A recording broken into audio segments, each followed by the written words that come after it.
José Sáez Capel, abogado por la Universidad de Buenos Aires, doctor en Ciencias Jurídicas y Sociales, juez de la Cámara Penal de la Ciudad Autónoma de Buenos Aires y actualmente consejero juez del Consejo de la Magistratura de la Ciudad de Buenos Aires.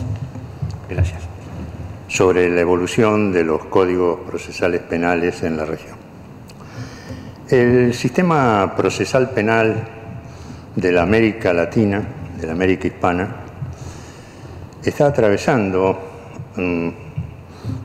después del último 25 años del siglo pasado, por un periodo de reformas muy semejantes al que atravesó Europa desde el Código de Procedimiento Penal de Napoleón hasta la Ley de Enjuiciamiento Penal Española de 1882.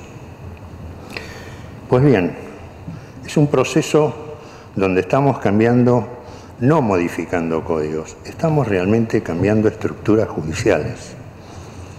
Lo que pasa es que la América Hispana, que en todas sus constituciones, yo creo que no hay ninguna constitución de los países que se dicen repúblicas, que han embebido su ideología en la Ilustración por un lado y en los principios constitucionales de la Constitución de Virginia de los Estados Unidos de América. Sin embargo, con todos esos conceptos de derechos, de garantías, hasta muy entrado el siglo XX, casi finalizando el siglo XX, seguimos dependiendo de códigos inquisitoriales. Pues bien, claro, no todos los países de la América Hispana tuvieron este proceso, hubo algunas pocas excepciones. Una de ellas fue la República de Cuba. Como ustedes bien conocen, Cuba fue la última joya de la corona española que a raíz de la guerra hispano-norteamericana, que perdió España, por supuesto, tuvo que firmar en París el Tratado de Paz. Y este Tratado de Paz hizo que España se desprendiera de las Filipinas en el Asia y de Cuba y Puerto Rico en América. Pues bien, la República de Cuba, pocos años después, adquiere su independencia. ¿Y qué ocurrió? Como Cuba había sido colonia de España con posterioridad a la Ley de Enjuiciamiento Penal de 1882, no tenía un código inquisitivo, tenía un código relativamente moderno. Algo semejante, perdón, voy a agarrar el agua.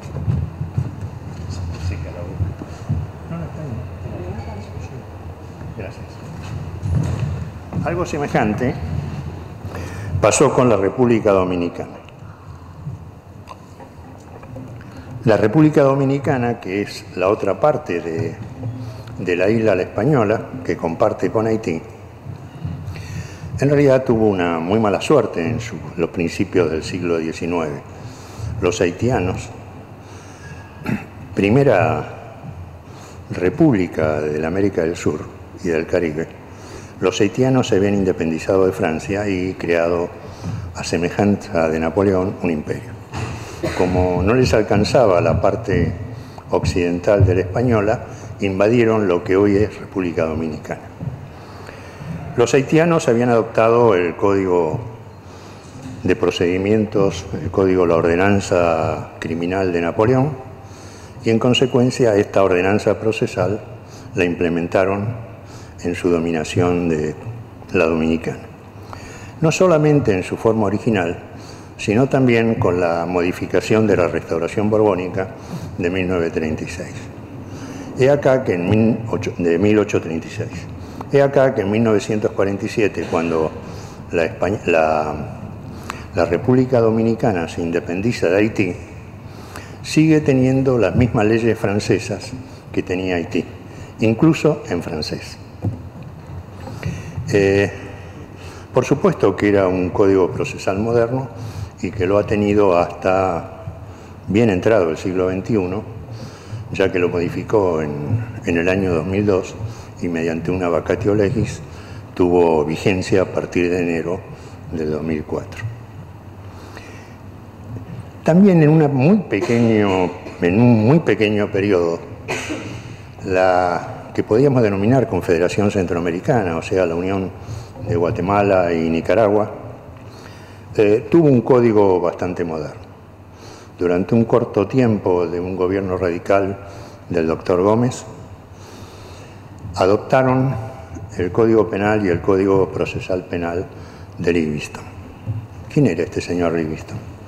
Livingston era un senador de los Estados Unidos, originario de la Luisiana.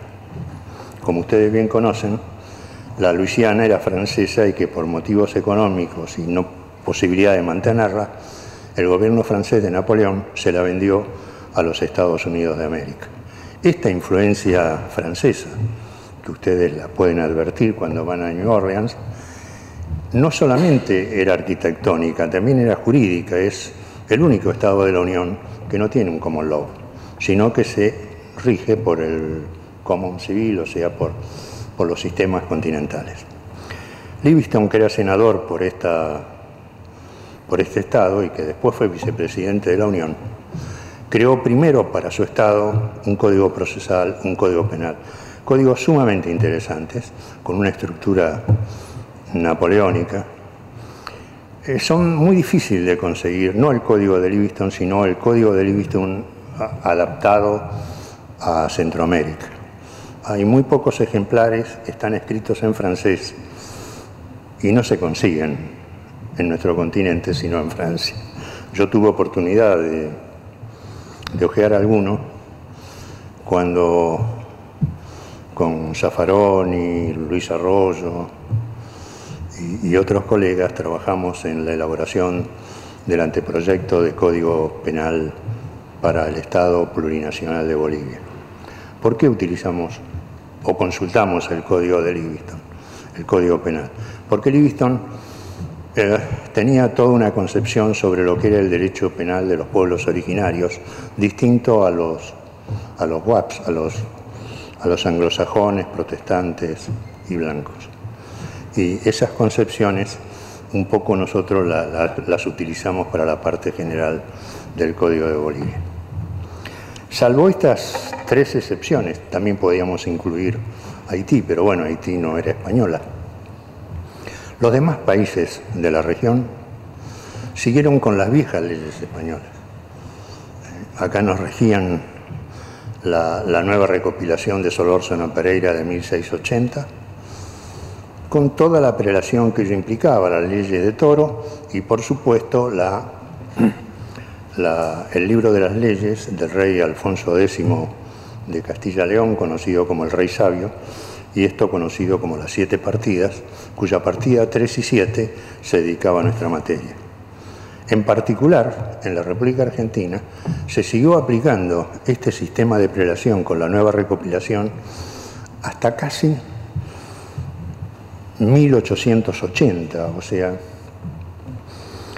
porque salvo el sistema federal que nosotros teníamos por la ley 48 y 50 para delitos federales y procedimiento federal, las provincias se seguían manejando con los procedimientos de la época de España. Fue precisamente cuando se federalizó la ciudad de Buenos Aires, hoy Ciudad Autónoma de Buenos Aires, que Obarrio trajo de España ese código escrito, bueno, un código inquisitorial, que acá lo implementamos en 1883, 2 años después de la federalización, y ya en España había sido derogado. Este código, así escrito con todos los sistemas inquisitoriales, salvo la tortura que ustedes conocen, rigió en la República Argentina en el orden federal y para los jueces nacionales de la capital, hasta que durante la administración Menem, su ministro de Justicia, el doctor Carlos Aldanian, hizo que el Congreso lo modificara, lo cambiara y aplicara un código no acusatorio, sino un código mixto, como era el anteproyecto Levene, que es el que todavía nos rige en el orden de la justicia nacional.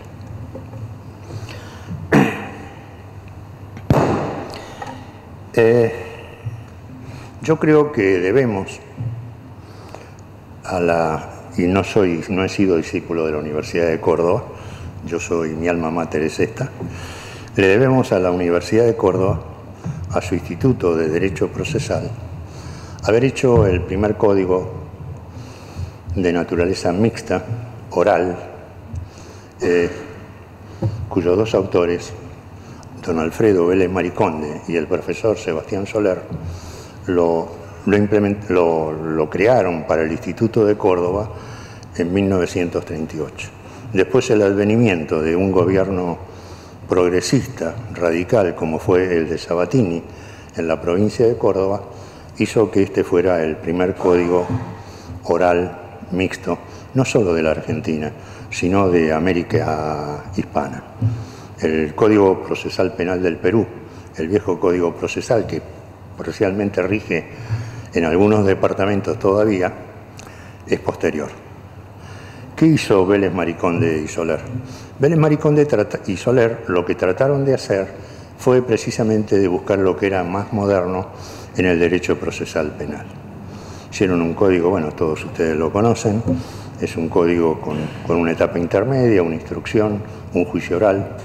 No llegaron a hacer que el Ministerio Público hiciera la instrucción preparatoria y se basaron en el Código Italiano del 12, en el Código Rocco del 30, en la Ordenanza Procesal Alemana y en la Ley de Enjuiciamiento Penal Español. Este código que fue rigiendo tras una lucha de escuelas en algunos estados de la Federación, fue la primera disparada para que en América hubiera un procedimiento penal moderno. ¿Por qué digo en América? Porque cuando en el año 1973 la República de Costa Rica quiso crear un código oral no totalmente acusatorio, un código mixto, don Alfredo Vélez Mariconde todavía vivía, y no sé si fue Fernando que se refirió ayer a él, porque fue invitado por el gobierno tico para colaborar en la elaboración de ese código procesal, que no es el actual, el código procesal penal anterior. En Argentina seguimos con ese código inquisitorial. Es más, acá son muy jóvenes los abogados, pero yo recuerdo haber trabajado con el Código do Barrio en la Justicia Federal, donde el mismo juez que hacía la instrucción preparatoria era el mismo juez que después dictaba la sentencia. Pero bueno, esto no era lo peor que teníamos en América Latina.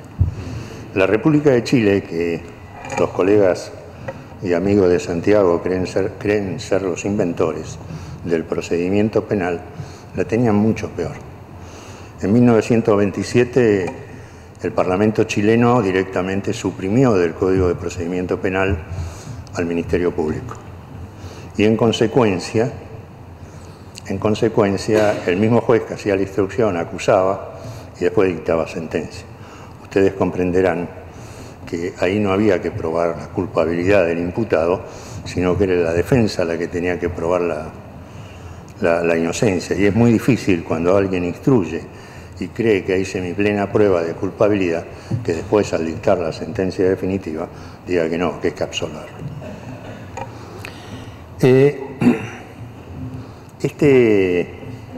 Esta cuestión procesal en Argentina, una vez recuperada la República en 1984, el doctor Raúl Alfonsín quiso que se modificara el Código de Procedimiento Penal y encargó a una comisión de juristas y algunos legisladores que hiciera un anteproyecto de código, y es lo que todos nosotros conocemos como Proyecto Mayer. Porque bueno, Julio era uno de los integrantes, Fernando de la Rúa, que era mejor procesalista que político, era otro de los integrantes, también estaba Pepe Caferata Nores, de Córdoba, y después había una serie de auxiliares. Yo recuerdo a Darrocha, al Chango Darrocha, al profesor Tamini, que hicieron un anteproyecto de código excelente, se discutió con una gran influencia del ordenamiento procesal alemán, donde se quería acercar la justicia al pueblo, pero no se quería un juicio por jurados. Entonces lo que se aplicó fue un sistema de escabinos, como en Alemania, como actualmente tiene el Estado Plurinacional de Bolivia, donde el tribunal se componía, en el caso nuestro, de 3 jueces técnicos y 2 escabinos. Cuando don Raúl Alfonsín perdió las elecciones en el 86, perdió también el timing político, como para que este código fuera aprobado, quedó ahí como anteproyecto Mayer, y pocos años después, cuando en la ciudad de Río de Janeiro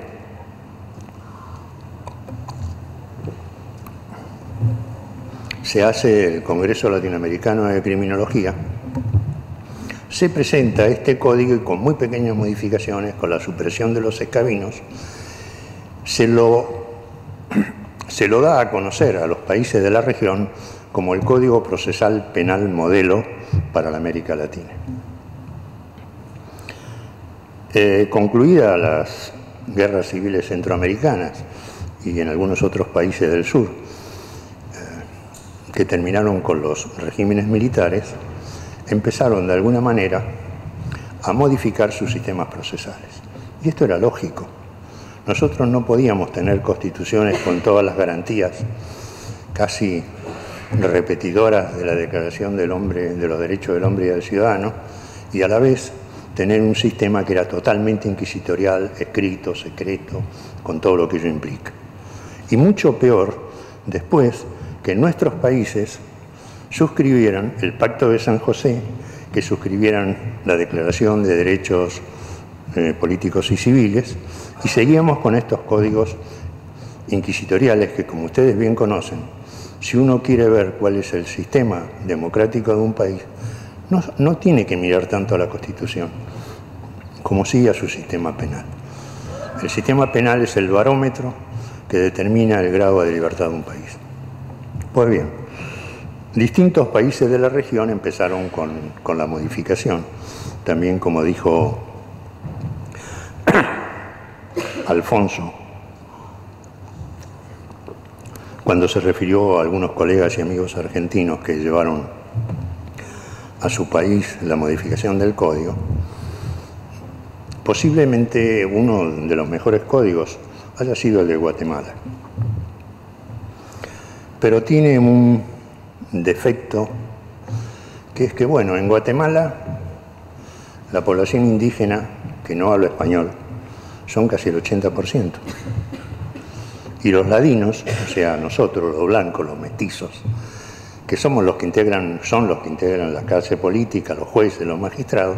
Entonces, imagínense ustedes a un integrante de una etnia originaria siendo juzgado en un idioma que no conoce.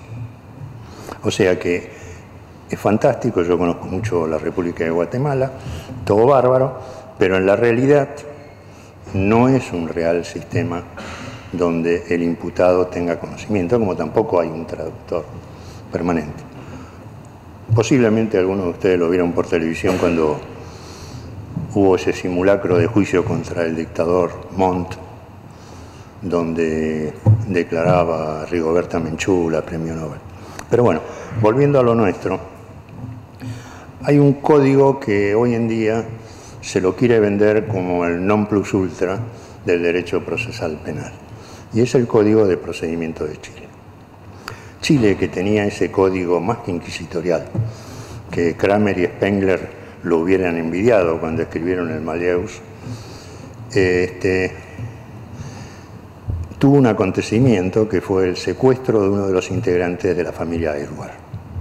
Ustedes saben, la familia Aylward es una familia bastante prestigiosa y poderosa económicamente en Chile, son los dueños del Mercurio, y también tienen alguna otra oveja negra como Jorge Aylward, que es un gran escritor, pero eso es harina de otro costal.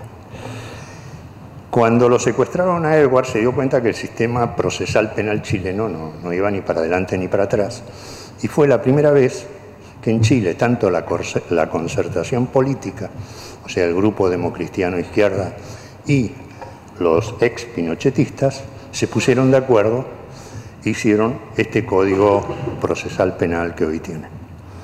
En realidad no inventaron mucho. En realidad lo que hicieron fue poner en práctica el Código Procesal Modelo para la América Latina. Yo vi cómo empezó el tema, porque me invitaron a presenciar de los primeros juicios en Valparaíso, bueno, ya no eran los primeros, en Valparaíso, en el norte, no recuerdo la ciudad que fui a dar una conferencia, y después en Santiago. Los chilenos, ¿qué hicieron? Como no tenían estructuras judiciales, tuvieron que crear un Ministerio Público de la Defensa. Muchos de ustedes, no me cabe duda, al menos algunos integrantes del Poder Judicial de la ciudad, han viajado invitados por el CEJA y les han dado algún adoctrinamiento. Sansorno es el dueño de la pelota, con un juez de garantías y todo lo que ustedes conocen. Pues bueno, yo ese código procesal, cuando se acabó de implementar el funcionamiento, porque ellos empezaron para ver los errores y los aciertos en dos departamentos más extremos de Chile, en Atacama, o sea, en Tarapacá, y en la 12ª región, que es Magallanes. No es porque fueran las partes más extremas de Chile, eran las menos pobladas, las que menos conflictividad judicial tenían, y era mucho más económico también hacer las estructuras. Después lo fueron llevando. Cuando llegaron a la 5ª región, la cosa funcionaba muy bien, y el salto de gracia fue a mitad del año 2005, que lo pusieron en vigencia en la ciudad de Santiago, que es prácticamente la mitad de la República. Tuve la suerte de que la Universidad de Chile me invitara, porque bueno, soy amigo personal de María Elena Horowitz Lennon, que es una de las coautoras del código, y donde también de alguna manera participó con su experiencia nuestro recordado Julio Mayer, o Julio Bernardo Mayer, como le dice Zambrano. Y ahí tenemos un modelo que el Estado chileno gastó 450 millones de dólares para ponerlo en funcionamiento. El otro modelo semejante es el modelo del hoy Estado Plurinacional de Bolivia, cuyo autor fue Alberto Binder, con la colaboración de Fernando Cruz, acá presente, y con el recordado Luis Paulino Mora y Mora y algunos otros juristas. Hicieron un código que, si nos tenemos que comparar, salvo los escabinos, es muy parecido al chileno. Ahora ustedes hablan con juristas bolivianos y hablan con juristas chilenos y se van a dar cuenta que en Chile anda muy bien todo. Es más, creaba una defensa pública muy a la chilena, una muy buena defensa pública, pero alcanzaba para la mitad. Entonces la otra mitad de la defensa pública, por eso digo que es muy a la chilena, muy neoliberal, licitan juicios. Grandes estudios que se presentan a la licitación con expertos en derecho penal y asumen la defensa como si fueran defensores públicos del Estado chileno. En Bolivia tiene el mismo código, el mismo sistema, todo igual, y no le funciona. La diferencia está que, salvo el aporte de alguna cooperación internacional como la GTZ, USAID, vamos a decirlo en español, USAID, o la cooperación española, que aportaron algo así como 30 millones de dólares, Bolivia no invirtió nada para modificar sus estructuras, sigue jugando en los mismos lugares con jueces con la misma mentalidad, con fiscales que delegan la instrucción preparatoria en los policías, y bueno, gracias que no funciona peor. Son dos sistemas exactamente iguales, y esto nos sirve para dos cosas. Acá se dijo, lo dijo Elías, que lo que importa también son los operadores del sistema.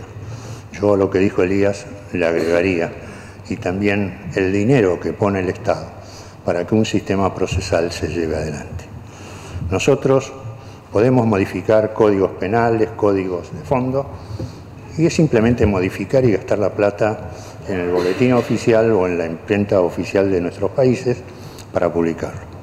Los sistemas procesales hay que invertir dinero si realmente queremos hacerlo. Otro país que está llevando adelante de a poco a la chilena su código procesal penal es la hermana República del Perú. En Perú están funcionando en paralelo desde el año 2007 el viejo código mixto escrito y el nuevo código adversarial, pero para mi gusto no lo suficiente.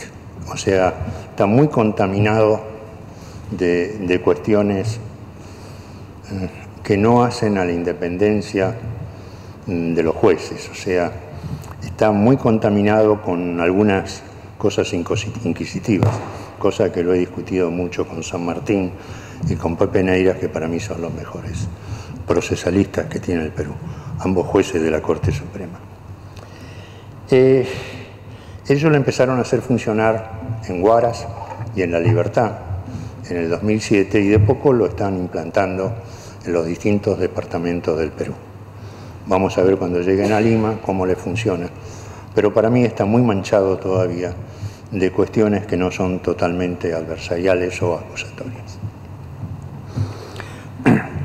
No les voy a hablar del Ecuador porque lo ha hecho Alfonso Zambrano hace un ratito, pero sí lo que yo le achacaría al Ecuador, al código del año 2000, al que Alfonso fue uno de los coautores, no es el código. Yo lo que le achacaría es que el Estado ecuatoriano en esa época no gastó un solo céntimo en la defensa pública. No creó una defensa pública, como Bolivia tampoco creó una defensa pública. Bolivia, en vez de un Ministerio Público de la Defensa, lo que tiene es una repartición del Ministerio de Justicia que de alguna manera se encarga de la defensa. En aquella época en Ecuador había un defensor por departamento y el resto se encargaba la Iglesia Católica, los colegios de abogados y si no, que te arregle Dios. Realmente en países de baja economía, como les ha descrito Elías hoy, como son los nuestros, o de mediana economía, lo que precisamos es una excelente defensa pública.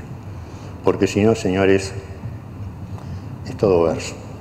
No podemos hablar de paridad de armas si no tenemos una real defensa pública.